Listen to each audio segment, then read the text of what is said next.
There was a time when her name would ignite crowds, when the songs vibrated with her voice and love seemed eternal. But now, about to turn 70, Isabel Pantoja lives among whispers, shadows, and absences that weigh more than the gold of her evening gowns.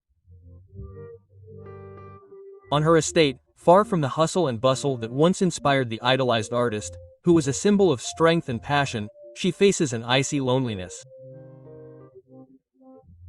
The cameras no longer follow her with devotion, and the stages that once acclaimed her are now silent. The health that had sustained her tours and overwhelming strength for decades began to crumble with a series of hospitalizations that set off alarm bells. Her name made headlines again, but not because of a new success, but because of a medical emergency that left her vulnerable and human. What happened to that woman who defied scandal with her head held high? At what point did love, motherhood, and glory turn into a path of invisible cracks? Was it prison, death, heartbreak, or betrayal? What ignited the beginning of the end? Today, estranged from her children, affected by health problems, and immersed in a calm that is not always comforting, Isabel Pantoja rouses more questions than certainties. They say that there are wounds that are not visible, but that beat every day. And in the case of the singer, those wounds have names, have a history, and a voice that still tries to sing. Isabel Pantoja's story did not begin amidst lights and applause, but in a warm corner of Seville, in the bosom of a family marked by art and deep passions. Maria Isabel Pantoja, Martín, was born the daughter of Juan Pantoja, a singer of fandangos, and Ana Martín, a flamenco dancer. Art was not a choice, it was an inevitable legacy that ran through her blood. From a young age, she danced to the rhythm of Balearias with her cousin in a flamenco group, while her brothers, Bernardo, Juan and Agustín, were also beginning to explore their own musical paths. At just 6 years old, Isabel was already on stage at the San Fernando Theater in Seville, where her father performed. At 14, she dropped out of school and moved to Palma de Mallorca to live with her paternal grandfather, the famous singer Antonio Pantoja Jiménez, known as the Pipoño de Jerez.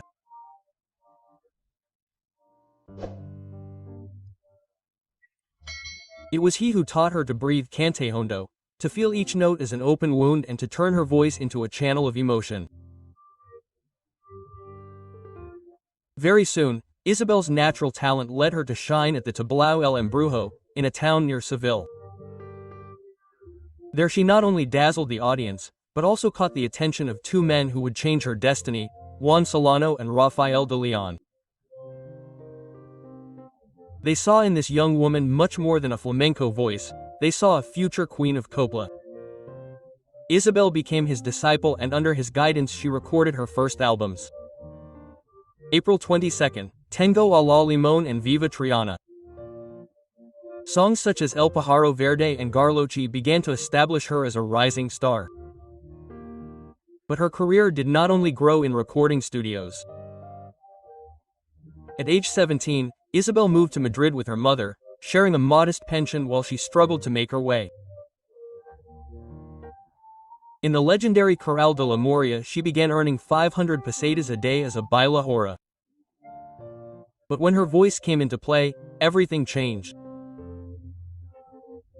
Her salary tripled and her stage presence ceased to be a promise to become an unstoppable reality. Despite her shortcomings, despite the weight of a surname that opened doors, Isabel knew that nothing would be given to her.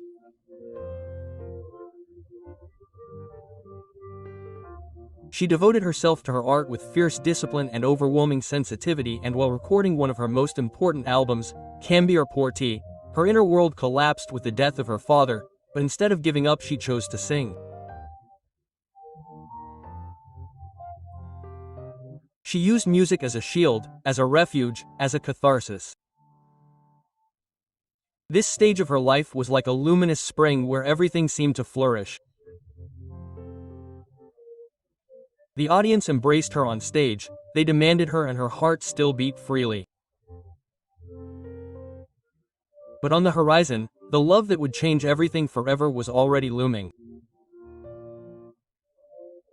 Isabel Pantoja's name already resonated strongly throughout Spain, but it was love, that impossible to control spark, that ended up establishing her as an icon.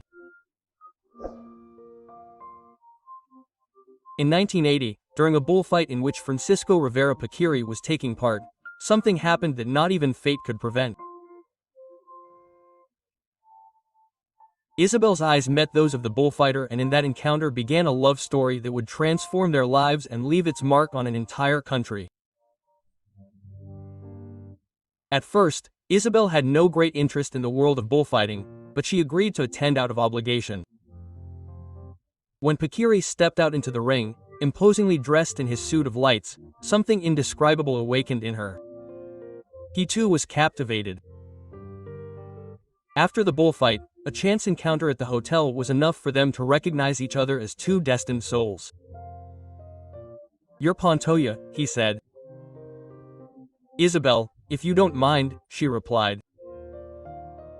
It was just the beginning of a mutual devotion.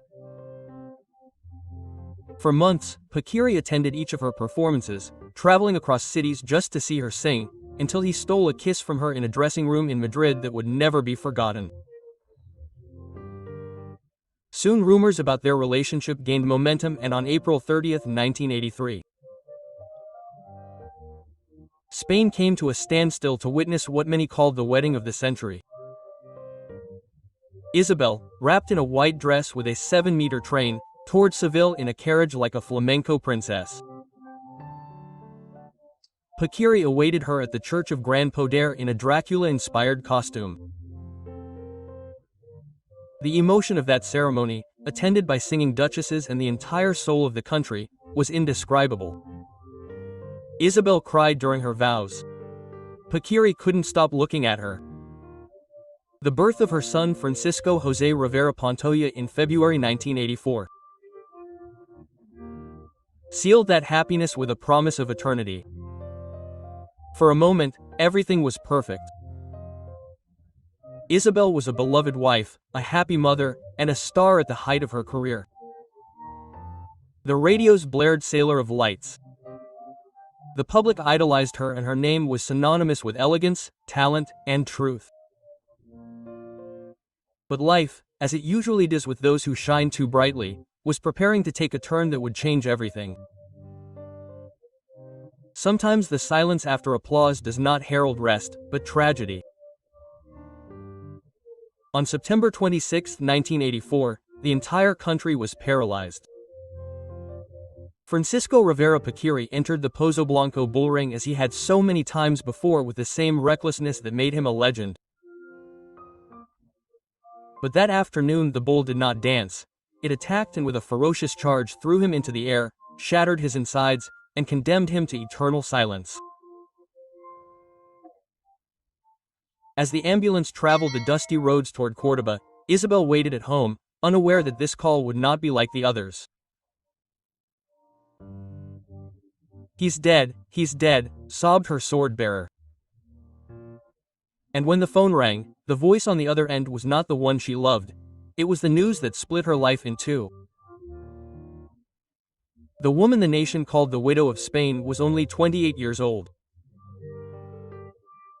She took refuge in the black of mourning, in dark glasses that could not hide a pain that consumed her soul.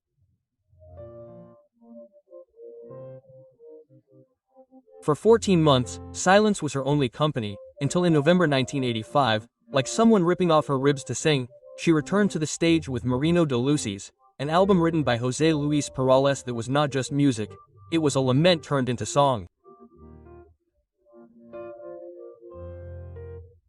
Each verse was an open wound, each note a suppressed sigh. And although the audience applauded her again, Isabel was no longer the same. She never married again, she never loved as before. Spain embraced her as a symbol of mourning, but the void left by Paquirri was never replaced. Years later, she tried to rewrite her story. In 1990, she adopted a Peruvian girl, Isa, in the hope that motherhood would fill the gaps that fate had left behind. But not even the purest love can prevent the ghosts of the past from returning. And they returned in the form of failed relationships, scandals, and prison. The most tragic figure in the song became, without intending to, the protagonist of the legal news. The Malaya case, the prison, the trials, the headlines.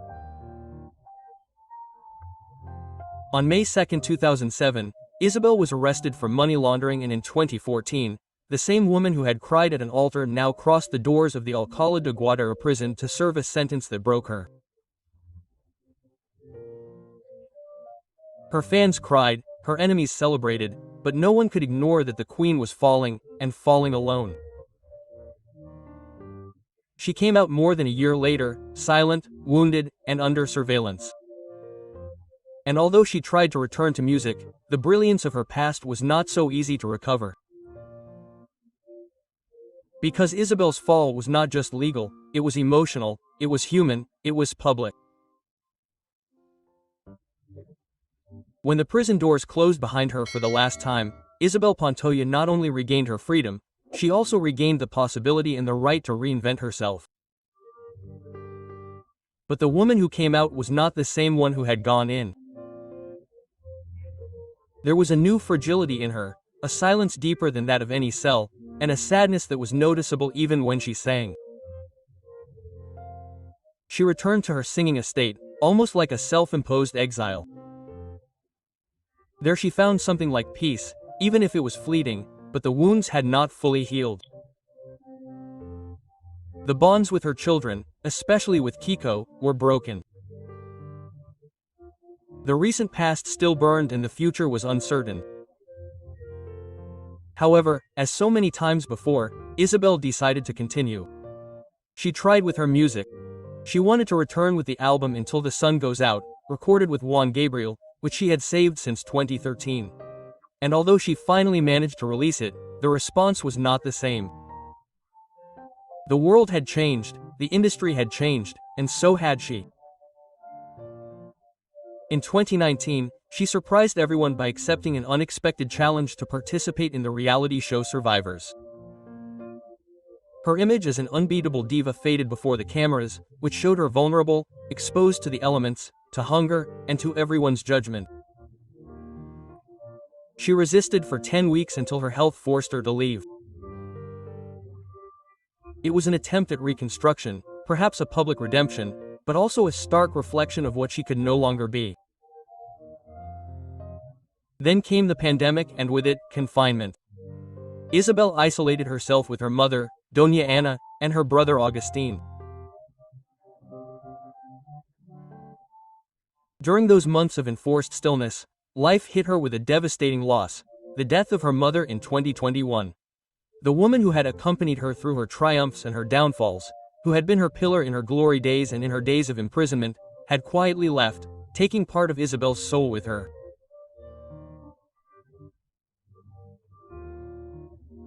However, true to the stubbornness that had always characterized her, she tried again.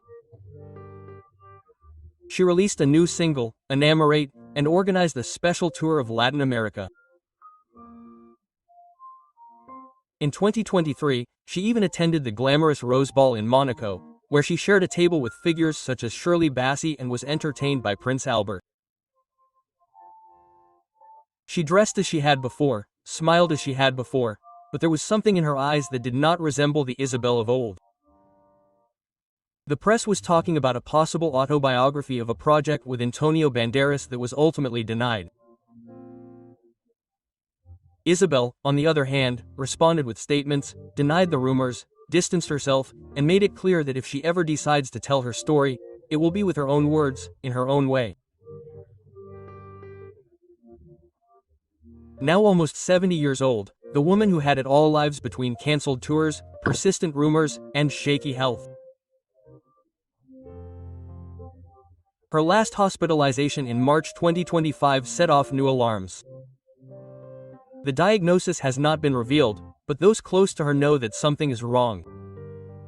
And in the midst of this fragility, Isabel continues to bet on her story. She is planning a documentary series that will cover her entire life, from the girl from Seville to the fallen queen of Copla. Because even in silence, Isabel has never stopped singing, even if it is to herself, even if it is in a low voice.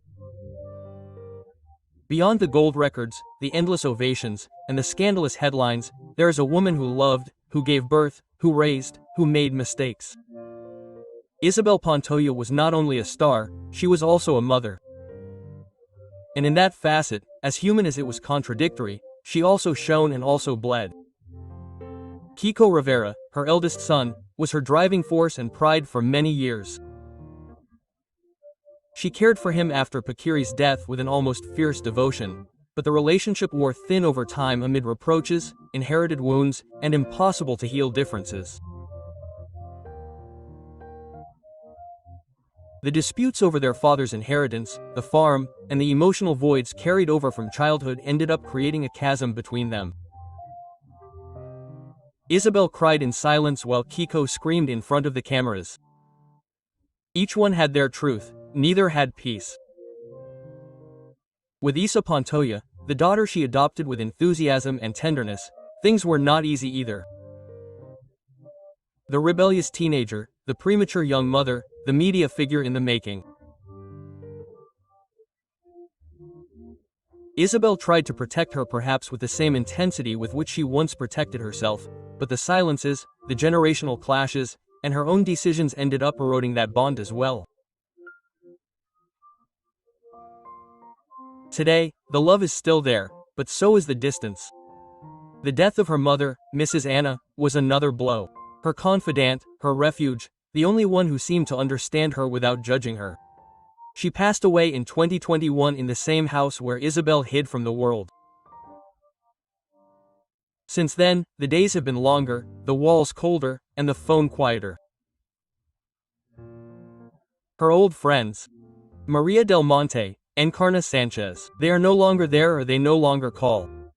And although the cameras still rarely look for her, they manage to portray something more than an elusive, restrained figure dressed in black.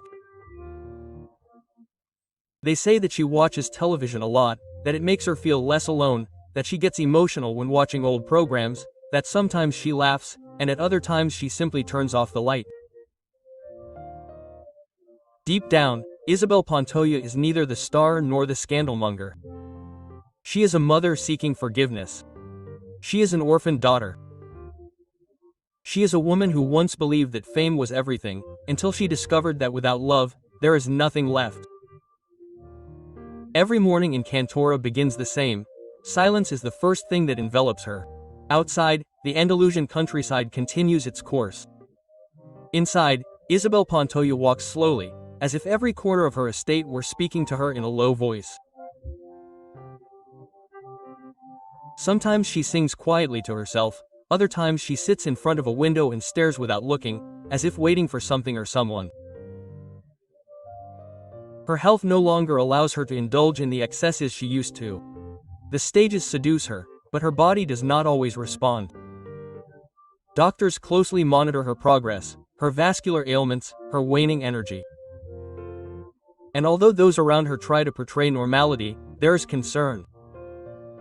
There is a fear that no one dares to say out loud. Even so, Isabel clings to what remains of a new documentary series that promises to tell her truth, hers without intermediaries. Perhaps it is her way of leaving a mark before everything fades away. Perhaps it is her way of reconciling with herself. Because not all returns are to the stage.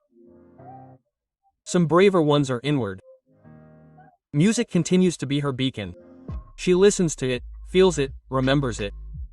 She doesn't go on stage as often anymore, but she still gets excited when she hears a well-sung song, a melody that touches her like it used to. Paquirri with her voice. Maybe she won't kiss a stage with her bare feet again. Maybe she won't fill a stadium again, but deep down Isabel keeps singing. She's always sung, even when no one is listening.